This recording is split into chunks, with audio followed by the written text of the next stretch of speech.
আসসালামু আলাইকুম সুপ্রিয় শিক্ষার্থীবৃন্দ, আশা করছি তোমরা সবাই ভালো আছো। তো গত ভিডিওতে আমি আলোচনা করেছিলাম মডিফায়ার্স নিয়ে এবং তোমাদের বলেছিলাম যে এটা একটা ম্যাজিক্যাল একটা ভিডিও, তুমি দেখলে অবশ্যই মডিফায়ার্স এর নাম্বার পাবা। কারণ ওই ভিডিওতে আমি এমন কিছু নিয়ম এমন ভাবে শিখাইছি, আজকে যখন প্র্যাকটিস করাবো তখন তোমরা দেখতে পারবা যে আসলে ম্যাজিক কিনা। হুবহু প্রত্যেকটা নিয়ম হুবহু মিলে যাবে। তো যারা সেই ভিডিওটা দেখছো আজকের এই ভিডিওটা খুব উপভোগ করতে পারবা এবং তারা শিওর থাকো 100% তোমরা ফুল মার্কস পাবা পরীক্ষায়। আর যারা দেখো নাই, টেনশনের কোনো কারণ নাই, ডেসক্রিপশনে লিংক পেয়ে যাবা, দেখে নাও, তারপরে ভিডিওটা দেখো। তো আমরা এক্সারসাইজ করবো, আজকে একটা বোর্ড কোয়েশ্চেন নিছি, সেটা হচ্ছে মডিফায়ার্স এর।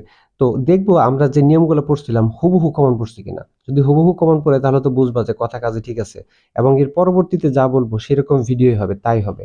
তো সেই ভিডিওগুলো সবার আগে পাওয়ার জন্য তুমি চ্যানেলটা সাবস্ক্রাইব করে রাখো, তোমার ফ্রেন্ড সার্কেলে যারা আছে তারাও যেন সহজে মজায় ইংরেজি শিখতে পারে, সেজন্য তাদের সাথে শেয়ার করো। ওকে, তো আমরা শুরু করছি। Arsenic is a dash premodify the noun substance. তার মানে হচ্ছে এই যে গ্যাপের পরে যে নাউনটা আছে সাবস্টেন্স, এই সাবস্টেন্স শব্দটাকে আমাদের প্রিমডিফাই করতে বলছে। বলছে প্রিমডিফাই দ্য নাউন। খেয়াল করে দেখো, গত ভিডিওতে আমি প্রথমেই বলছিলাম যে যদি শুধুমাত্র থাকে প্রিমডিফাই দ্য নাউন, এই কথাটুকু যদি থাকে, কি দ্বারা মডিফাই করতে হবে নাউনকে সেটা যদি না থাকে, তাহলে আমাদের অবশ্যই এখানে বসাইতে হবে অ্যাডজেক্টিভ। বলে দিছিলাম, যাদের অবিশ্বাস হয় ভিডিওটা দেখে আসো। বলছিলাম যে প্রিমডিফাই দ্য নাউন, জাস্ট এতটুক থাকলে বুঝতে হবে এখানে অ্যাডজেক্টিভ বসাইতে হবে। এখন অ্যাডজেক্টিভ যদি বসে সেক্ষেত্রে নিয়ম কি বলছিলাম, সেক্ষেত্রে দেখো নিয়মটা বলছিলাম যে পরের শব্দ কি, কেমন, কি, কিসের দ্বারা প্রশ্ন করলে যা উত্তর পাওয়া যাবে সেটাই অ্যাডজেক্টিভ এবং তাই গ্যাপে লিখবা। তাহলে এখন আমরা যদি বলি arsenic is a dash substance, arsenic একটি পদার্থ। আচ্ছা, কেমন পদার্থ? আর্সেনিক কেমন পদার্থ? বিষাক্ত পদার্থ, তাই না? তো অথবা হতে পারে ক্ষতিকারক পদার্থ। তাহলে এই যে ক্ষতিকারক বা বিষাক্ত, এটাই কিন্তু একটা অ্যাডজেক্টিভ, তাই না? কেমন পদার্থ? বিষাক্ত পদার্থ। তাহলে লিখতে পারি টক্সিক। অথবা আমরা যদি লিখি যে বিপজ্জনক একটা পদার্থ, ক্ষতিকর পদার্থ, তো ক্ষতিকর ইংরেজি কি? হার্মফুল। হার্মফুল। অথবা আমরা লিখতে পারি মারাত্মক, তার মানে কি লিখতে পারি ডেঞ্জারাস। ওকে, তাহলে হুবহু একটা নিয়ম কমন পড়ছে, দেখছো? যে যদি আমাদের বলে প্রি মডিফাই দ্য নাউন, তাহলে আমরা একটা অ্যাডজেক্টিভ বসাবো। অ্যাডজেক্টিভটা কি হবে? সেটা হবে আমরা এই যে নাউনকে কেমন বা কি বা কিসের দ্বারা প্রশ্ন করব, উত্তর হিসেবে যেটা পাবো দেখবা মিলে যাবে বাক্যের সাথে। তাহলে আর্সেনিক একটি বিষাক্ত পদার্থ, আর্সেনিক একটি ক্ষতিকারক পদার্থ, আর্সেনিক একটি বিপজ্জনক পদার্থ। তাহলে একটা নিয়ম কিন্তু হুবহু আমাদের মিলে গেল। এবার আমরা দেখবো যে দ্বিতীয় যে লাইনটা আছে সেখানে আমাদের কোনো নিয়ম হুবহু মিলে কিনা। Dash use a demonstrative two pre modify the noun. তো এই ক্ষেত্রে দেখো আমাদের কিন্তু বলে দিছে নাউনকে প্রি-মডিফাই করতে বলছে, কিন্তু কি দ্বারা? ডেমনস্ট্রেটিভ দ্বারা। এটাও কিন্তু আমরা বলছিলাম যে অ্যাডজেক্টিভ যদি এতটুকু দেওয়া থাকে প্রি-মডিফাই দ্য নাউন, তাহলে শুধুমাত্র অ্যাডজেক্টিভ দ্বারা মডিফাই করতে হবে।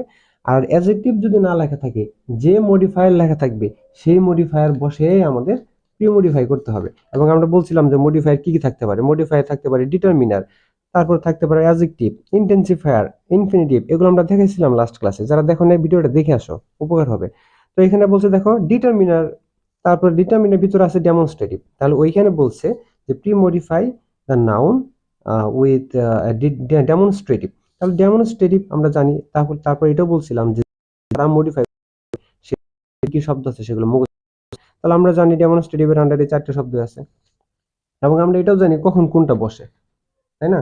নিয়ম আমরা দেখছিলাম, সেটা হচ্ছে দেখো আমরা যদি নিয়মটা বের করি একটু,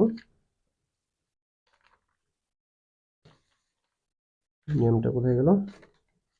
এই তো দেখো, যে এটি, এই, এটি, সেই, সেটি, এগুলো, সেগুলো অর্থে নির্দিষ্ট করে বোঝাতে ডেমনস্ট্রেটিভ ব্যবহার করা হয়। তাহলে এই, এটি বোঝাতে দিস, সেই, সেটি বোঝাতে দ্যাট, এগুলো বোঝাতে দেশ, সেগুলো বা ওইগুলো বোঝাতে দোষ ব্যবহার করা হয়। তাহলে এখানে বলতেছে আর্সেনিক একটা ক্ষতিকর পদার্থ। ইট ইজ, ও সরি আমরা তো একটা বাদ দিচ্ছি, আচ্ছা এটাকে শেষ করি আমরা। Dash use a, use a demonstrative. তাহলে এখানে আমাদের একটা ডেমনস্ট্রেটিভ দিতে হবে, যেটা আমাদের দিস, দ্যাট, দোস, দেশ, এই 4টার মধ্যে একটা হবে। তাহলে আছে সাবস্টেন্স। তাহলে এখানে দেখো তো কি বোঝাচ্ছে যে dash substance is found in the water of tubewell. তাহলে এই পদার্থটা টিউবওয়েলের পানিতে পাওয়া যায়, তাহলে এই বোঝাচ্ছে না? তো এই যদি আসে তাহলে আমাদের ডেমনস্ট্রেটিভ কোনটা বসে? দিস। ওকে, আমরা এই যে বি নাম্বারটা স্কিপ করছিলাম, এখন বি নাম্বারটা লিখি দেখো। তাহলে it is dash use intensifier dangerous, তাহলে ইট ইজ ড্যাশ ডেঞ্জারাস। কি ব্যবহার করতে বলছে? ইন্টেন্সিফায়ার। এই নিয়মটাও হুবহু দেখো মিলে যাবে, আমরা এটা পড়ছিলাম। তো আমি তো বলে দিছিলাম, ক্লাস নেওয়ার আগে বলে দিছিলাম যে হুবহু নিয়ম কমন পড়ে যাবে। দেখো ইন্টেন্সিফায়ার, ইন্টেন্সিফায়ারের ক্ষেত্রে কি বলছিলাম? এই যে হুবহু যা যা লিখে বুঝেছিলাম দাগায় সেগুলো এখনো আছে। তো ইন্টেন্সিফায়ারের ক্ষেত্রে বলছিলাম যদি গ্যাপের পরে থাকে অ্যাডজেক্টিভ তাহলে হবে ভেরি, যদি গ্যাপের পরে থাকে নাউন তাহলে হবে মাচ। তাহলে এখানে যদি আমরা খেয়াল করি তাহলে দেখো গ্যাপের পরে আছে কি? ডেঞ্জারাস। আমরা জানি ও ইউএস যুক্ত সকল শব্দ অ্যাডজেক্টিভ, তাহলে এটা হচ্ছে অ্যাডজেক্টিভ, তাহলে গ্যাপের পরে অ্যাডজেক্টিভ আছে, তাহলে এখানে কি হবে? ভেরি। যদি নাউন থাকতো তাহলে মাচ হয়ে যেত। এবার 4 নম্বরটা, there are dash use quantifier to pre-modify the noun। তাহলে এইখানে আমাদের নাউন হচ্ছে ভিলেজেস, তাহলে এই ভিলেজেস শব্দটাকে আমাদের প্রিমডিফাই করতে হবে কি দ্বারা? কোয়ান্টিফায়ার দ্বারা। এটাও আমাদের হুবহু কমন করে গেছে, এই দেখো কোয়ান্টিফায়ার লিখে দিয়েছিলাম। কোয়ান্টিফায়ার বলছিলাম যে যেটা দ্বারা মডিফাই করতে হবে সেই আন্ডারে কি কি শব্দ আছে সেটা মুখস্থ করতে হবে। আমরা বলছিলাম কোয়ান্টিফায়ার আন্ডারে আছে some, any, many, few, a few, little, এগুলো আছে। তো এখানে তাহলে আমাদের যেহেতু কোয়ান্টিফায়ার বলছে তার মানে এখানে অর্থ অনুসারে সাম, এনি, ম্যানি এগুলো বসতে পারে। তো সাম, এনি, ম্যানি এগুলো কখন বসে? ম্যানি বসে যদি আমাদের কাউন্টেবল নাউন হয় সেক্ষেত্রে প্লুরাল বোঝাইতে ম্যানি বসে। মাছ বসে কখন? আনকাউন্টেবল নাউন হলে মাছ বসে। সাম কাউন্টেবল, নন কাউন্টেবল দুইটাতে বসে। তো এখানে আছে ভিলেজেস, তাহলে there are dash villages in dash কি আছে? Premodify the noun with positive pronoun country. Okay, আমরা এটাকে শেষ করি। দেয়ার আর ড্যাশ ভিলেজেস, তাহলে অনেক কি আছে? দেয়ার আর আছে ড্যাশ ভিলেজ, অনেক গ্রাম, তাহলে অনেক গ্রাম আছে এরকম তো বোঝাচ্ছে। তাহলে অনেক বুঝাতে কি ব্যবহার করা হয়? ম্যানি। তাহলে ম্যানি কেন আসলো? কারণ হচ্ছে কোয়ান্টিফায়ার। আমরা জানি কোয়ান্টিফায়ারের ভিতরে আছে মাছ, ম্যানি, সাম, এবং আমরা জানি কাউন্টেবল নাউন প্লুরাল হলে তার আগে ম্যানি বসে, তো ম্যানি বসলো। তারপরে দেখো কি বলছে, এটা modify premodify the noun with positive pronoun, হুবহু কমন পড়ে গেছে। এই দেখো পজিটিভ প্রনাউন আমরা পড়ছিলাম, এবং পজিটিভ প্রনাউনের ভিতরে আছে মাই, আওয়ার, ইওর, হ্যাঁ, হিজ, হার, দেয়ার, এই শব্দগুলা। তার মানে এই গ্যাপে আমাদের একটা পজিটিভ প্রনাউন বসাই দিতে হবে। তাহলে বলছে there are many villages in dash country, তাহলে অর্থ বোঝাচ্ছে যে আমাদের দেশে অনেক গ্রাম আছে, অনেক গ্রাম আছে, তাই না? তাহলে আমাদের, তাহলে আওয়ার, আওয়ার মানে কি? আমাদের, আওয়ার একটা পজিটিভ প্রনাউন, ওই এর পজিটিভ হচ্ছে আওয়ার, তাহলে এখানে একটা পজিটিভ বসাই দিলাম। পরেরটা, this problem is dash found in north Bengal. এখানে বলছে প্রিমডিফাই দ্য ভার্ব। মনে রাখবা প্রিমডিফাই দ্য ভার্ব মানেই হচ্ছে তোমাকে অ্যাডভার্ব বসাইতে হবে এখানে। প্রিমডিফাই দ্য ভার্ব মানেই অ্যাডভার্ব।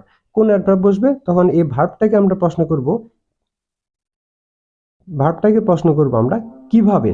তাহলে this problem is dash found, অথবা আমরা প্রশ্ন করতে পারি কেমন ভাবে পাওয়া যায়। ঠিক আছে, কেমন ভাবে বা কিভাবে, এই দুইটা শব্দ দ্বারা যদি প্রশ্ন করি যে উত্তরটা পাবো এটাই অ্যাডভার্ব। তাহলে this problem is dash found in north Bengal, তাহলে বোঝা যাচ্ছে যে দক্ষিণবঙ্গে, উত্তরবঙ্গে এই আর্সেনিকটা বা সমস্যাটা বেশি, মেইন আসলে সবচেয়ে বেশি। তো কেমন, এই সমস্যাটা কেমন? প্রধানত উত্তরবঙ্গে বেশি পাওয়া যায়। তো প্রধানত ইংরেজি হচ্ছে মেইনলি, মেইনলি এটা হচ্ছে প্রধানত, যেটা একটা অ্যাডভার্ব, এলওয়াই যুক্ত সকল অ্যাডজেক্টিভ হচ্ছে অ্যাডভার্ব, তাহলে মেইনলি বসলো এখানে। তো কিছু অ্যাডভার্ব যেগুলো মোস্ট ইম্পর্টেন্ট এই ভিডিও শেষে আমি লিখে দিব, মুখস্থ করে রাখতে হবে তোমাদের। শেষেটা দেখো, we should take steps dash this problem. আছে ইনফিনিটিভ, ইনফিনিটিভ এটা আমরা পড়ছিলাম, অবশ্যই পড়ছিলাম আমরা ইনফিনিটিভ। তোমাদের জাস্ট আমি দেখাই, এই দেখো ইনফিনিটিভ। এবং বলছিলাম ইনফিনিটিভ মানে হচ্ছে বাক্যের অর্থ অনুসারে তোমাকে একটা ভার্ব খুঁজে বের করতে হবে এবং সেই ভার্বের আগে টু দিতে হবে। হুবহু কমন পেয়ে গেছে একদম সবগুলো নিয়ম। তাহলে এখানে আমাদের একটা ভার্ব আনতে হবে বাক্যের অর্থ অনুসারে, যার আগে টু বসাই দেবো, কাজ হয়ে যাবে। তাহলে উই শুড টেক স্টেপস, আমাদের পদক্ষেপ নেওয়া উচিত, ড্যাশ দিস প্রবলেম, তাহলে এই সমস্যা কি সমাধান করতে। তাহলে সমাধান করা হচ্ছে সলভ, তাহলে সলভের আগে বসবে টু সলভ দিস প্রবলেম। যা যা বলছিলাম, যেভাবে বলছিলাম হুবহু কমন পড়ে গেছে নিয়মগুলা। তোমরা এখনো যারা ভিডিওটা দেখো নাই প্লিজ ভিডিওটা দেখে আসো। পরীক্ষার মাত্র বাকি আছে 2 দিন, 100% ফুল মার্কস পাবা মডিফায়ার্সে। তো মেইনে আমার যে অ্যাডভার্ব গুলা লিখতে চাইছিলাম, দেখো মেইন যে অ্যাডভার্ব গুলো সবচেয়ে বেশি ব্যবহার করা হয়, মেইনলি, জেনারেলি, তারপরে হচ্ছে তোমার আর কি কি আছে, জেনারেলি, ইনডিসক্রিমিনেটলি,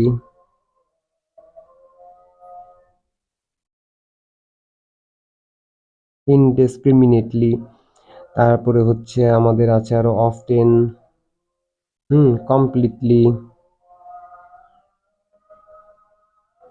তারপর আছে সিনসিয়ারলি। এই অ্যাডভার্বগুলো সবচেয়ে বেশি ব্যবহার করা হয়। তো যা বলছিলাম হুবহু কমন পড়ে গেছে। গত ক্লাসে আমি যা যা বুঝেছিলাম, যে নিয়মগুলো দিয়েছিলাম, যে শর্টকাট দিয়েছিলাম, সবগুলো কমন পড়ে গেছে। হুবহু একটা বোর্ড কোশ্চেন সলভ করলাম। তো এইভাবে ইনশাল্লাহ তোমরা পরীক্ষার কেন্দ্রে এবার যারা 23 সালে পরীক্ষা দেবা হুবহু কমন পেয়ে যাবা। জাস্ট ভিডিওটা দেখো, এবং আগের ভিডিওটা যারা দেখো না তারা ওইটা আগে দেখে আসো, ডেসক্রিপশনে লিঙ্ক দেওয়া আছে। তো ভালো লাগলে কমেন্টস করো, এবং তোমার বন্ধুরাও যাতে উপকৃত হয় সেজন্য ভিডিওটা শেয়ার করো আর একটা লাইক করো। Thank you.